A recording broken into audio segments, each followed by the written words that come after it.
Bible en un an. Lecture du 28 février. Marc, chapitre 9, versets 30 à 50. Ils partirent de là et traversèrent la Galilée.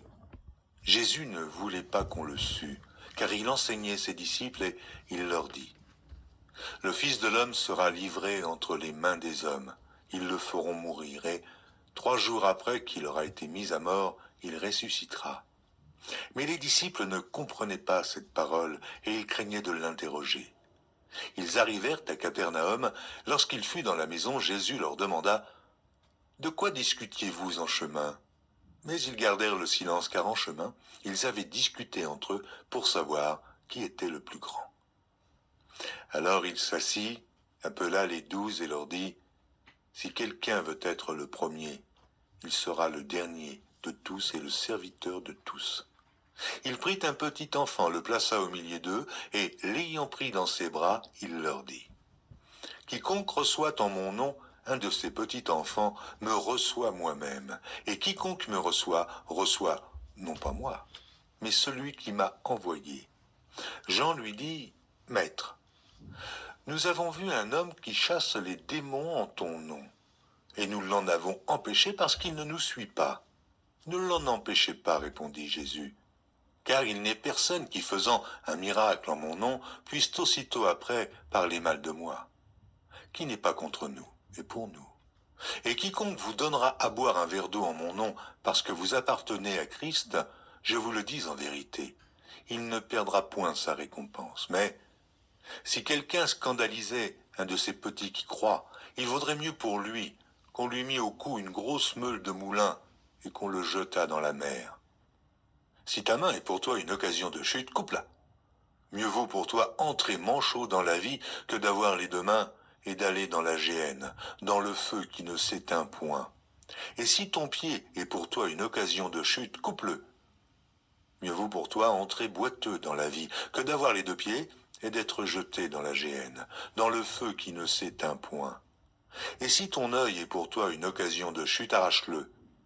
Mieux vaut pour toi entrer dans le royaume de Dieu n'ayant qu'un œil, que d'avoir 2 yeux et d'être jeté dans la géhenne, où leur ver ne meurt point, et où le feu ne s'éteint point. Car tout homme sera salé de feu.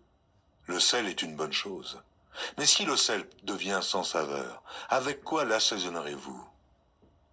Ayez du sel en vous-même, et soyez en paix les uns avec les autres. Marc, chapitre 10, versets 1 à 12. Jésus étant parti de là se rendit dans le territoire de la Judée, au-delà du Jourdain. La foule s'assembla de nouveau près de lui, et selon sa coutume, il se mit encore à l'enseigner. Les pharisiens l'abordèrent, et pour l'éprouver, ils lui demandèrent s'il est permis à un homme de répudier sa femme. Il leur répondit : Que vous a prescrit Moïse ? Moïse, dirent-ils, a permis d'écrire une lettre de divorce et de répudier. Et Jésus leur dit : C'est à cause de la dureté de votre cœur que Moïse vous a donné ce précepte. Mais au commencement de la création, Dieu fit l'homme et la femme. C'est pourquoi l'homme quittera son père et sa mère et s'attachera à sa femme, et les 2 deviendront une seule chair. Ainsi, ils ne sont plus 2, mais ils sont une seule chair. Que l'homme donc ne sépare pas ce que Dieu a joint. Lorsqu'ils furent dans la maison, les disciples l'interrogèrent encore là-dessus. Il leur dit : Celui qui répudie sa femme et qui en épouse une autre commet un adultère à son égard. Et si une femme quitte son mari et en épouse un autre, elle commet un adultère. Lévitique, chapitre 22, versets 17 à 33. L'Éternel parla à Moïse et dit : Parle à Aaron et à ses fils, et à tous les enfants d'Israël, et tu leur diras : Tout homme de la maison d'Israël ou des étrangers en Israël, qui offrira un holocauste à l'Éternel, soit pour l'accomplissement d'un vœu, soit comme offrande volontaire, prendra un mâle sans défaut parmi les bœufs, les agneaux ou les chèvres, afin que sa victime soit agréée. Vous n'en offrirez aucune qui ait un défaut, car elle ne serait pas agréée.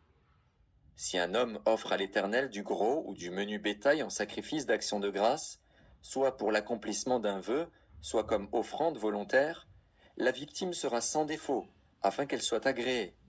Il n'y aura en elle aucun défaut. Vous n'en offrirez point qui soit aveugle, estropié ou mutilé, qui ait des ulcères, la gale ou une dartre. Vous n'en ferez point sur l'autel un sacrifice consumé par le feu devant l'Éternel. Tu pourras sacrifier comme offrande volontaire un bœuf ou un agneau ayant un membre trop long ou trop court, mais il ne sera point agréé pour l'accomplissement d'un vœu. Vous n'offrirez point à l'Éternel un animal dont les testicules ont été froissés, écrasés, arrachés ou coupés. Vous ne l'offrirez point en sacrifice dans votre pays.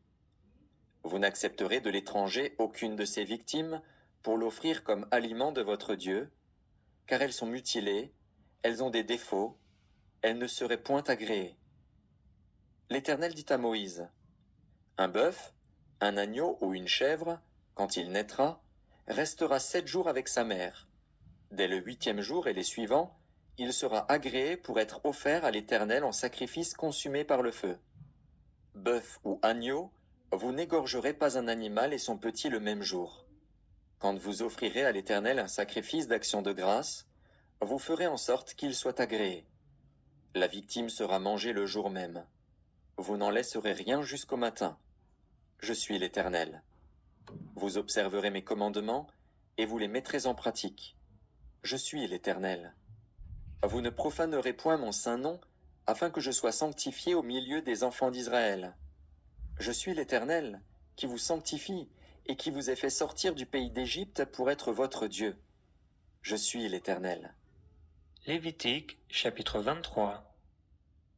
L'Éternel parla à Moïse et dit, « Parle aux enfants d'Israël, et tu leur diras, les fêtes de l'Éternel, que vous publierez, seront de saintes convocations.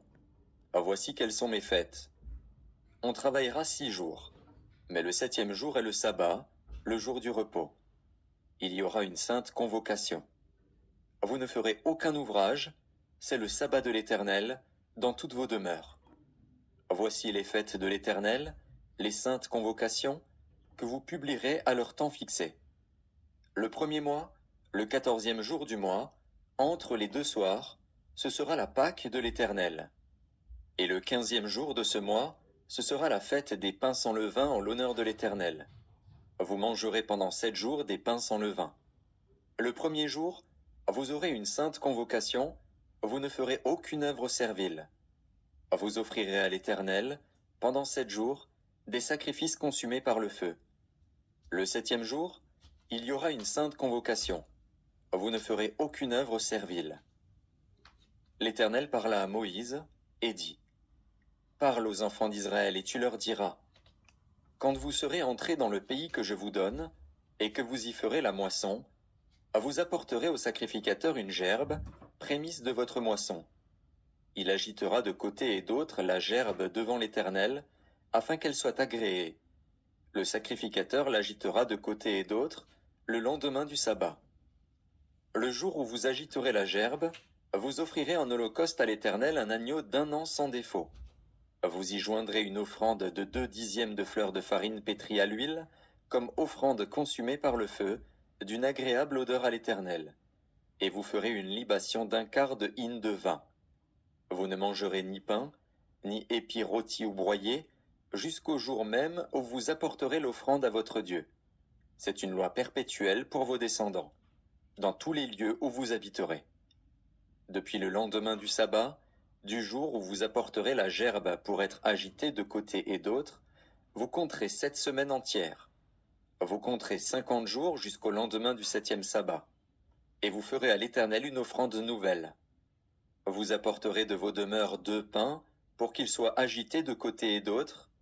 Ils seront faits avec 2 dixièmes de fleur de farine, et cuits avec du levain. Ce sont les prémices à l'Éternel. Outre ces pains, vous offrirez en holocauste à l'Éternel 7 agneaux d'1 an sans défaut, un jeune taureau et 2 béliers. Vous y joindrez l'offrande et la libation ordinaire, comme offrande consumée par le feu, d'une agréable odeur à l'Éternel. Vous offrirez un bouc en sacrifice d'expiation et 2 agneaux d'1 an en sacrifice d'action de grâce. Le sacrificateur agitera ses victimes de côté et d'autre devant l'Éternel, avec le pain des prémices et avec les 2 agneaux. Elles seront consacrées à l'Éternel, et appartiendront au sacrificateur. Ce jour même, vous publierez la fête, et vous aurez une sainte convocation.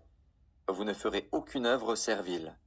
C'est une loi perpétuelle pour vos descendants, dans tous les lieux où vous habiterez.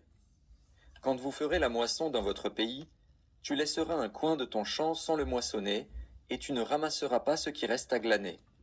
Tu abandonneras cela aux pauvres et à l'étranger. Je suis l'Éternel, votre Dieu. L'Éternel parla à Moïse et dit, « Parle aux enfants d'Israël, et dis, le 7e mois, le 1er jour du mois, vous aurez un jour de repos, publié au son des trompettes, et une sainte convocation. Vous ne ferez aucune œuvre servile, et vous offrirez à l'Éternel des sacrifices consumés par le feu. » L'Éternel parla à Moïse et dit, « Le 10e jour de ce 7e mois, ce sera le jour des expiations. Vous aurez une sainte convocation, vous humilierez vos âmes, et vous offrirez à l'Éternel des sacrifices consumés par le feu. Vous ne ferez aucun ouvrage ce jour-là, car c'est le jour des expiations, où doit être faite pour vous l'expiation devant l'Éternel, votre Dieu. Toute personne qui ne s'humiliera pas ce jour-là sera retranchée de son peuple. Toute personne qui fera ce jour-là un ouvrage quelconque, je la détruirai du milieu de son peuple. Vous ne ferez aucun ouvrage. C'est une loi perpétuelle pour vos descendants dans tous les lieux où vous habiterez. Ce sera pour vous un sabbat, un jour de repos, et vous humilierez vos âmes. Dès le soir du 9e jour jusqu'au soir suivant, vous célébrerez votre sabbat. L'Éternel parla à Moïse et dit, « Parle aux enfants d'Israël, et dis, le 15e jour de ce 7e mois, ce sera la fête des tabernacles en l'honneur de l'Éternel pendant 7 jours. Le 1er jour, il y aura une sainte convocation. Vous ne ferez aucune œuvre servile. Pendant 7 jours, vous offrirez à l'Éternel des sacrifices consumés par le feu. Le 8e jour, vous aurez une sainte convocation, et vous offrirez à l'Éternel des sacrifices consumés par le feu. Ce sera une assemblée solennelle, vous ne ferez aucune œuvre servile. Telles sont les fêtes de l'Éternel, les saintes convocations, que vous publierez, afin que l'on offre à l'Éternel des sacrifices consumés par le feu, des holocaustes, des offrandes, des victimes et des libations, chaque chose au jour fixé. Vous observerez en outre les sabbats de l'Éternel, et vous continuerez à faire vos dons à l'Éternel, tous vos sacrifices pour l'accomplissement d'un vœu et toutes vos offrandes volontaires. Le 15e jour du 7e mois, quand vous récolterez les produits du pays, vous célébrerez donc une fête à l'Éternel pendant 7 jours. Le 1er jour sera un jour de repos, et le 8e sera un jour de repos. Vous prendrez, le 1er jour, du fruit des beaux arbres, des branches de palmiers, des rameaux d'arbres touffus et des saules de rivière, et vous vous réjouirez devant l'Éternel, votre Dieu, pendant 7 jours. Vous célébrerez chaque année cette fête à l'Éternel pendant 7 jours. C'est une loi perpétuelle pour vos descendants. Vous la célébrerez le 7e mois. Vous demeurerez pendant 7 jours sous des tentes. Tous les indigènes en Israël demeureront sous des tentes, afin que vos descendants sachent que j'ai fait habiter sous des tentes les enfants d'Israël, après les avoir fait sortir du pays d'Égypte. Je suis l'Éternel, votre Dieu. C'est ainsi que Moïse dit aux enfants d'Israël quelles sont les fêtes de l'Éternel. Psaume, chapitre 44, versets 1 à 8. Au chef des chantres des fils de Corée, cantique. Ô Dieu, nous avons entendu de nos oreilles, nos pères nous ont raconté les œuvres que tu as accomplies de leur temps, au jour d'autrefois. De ta main tu as chassé des nations pour les établir, tu as frappé des peuples pour les étendre.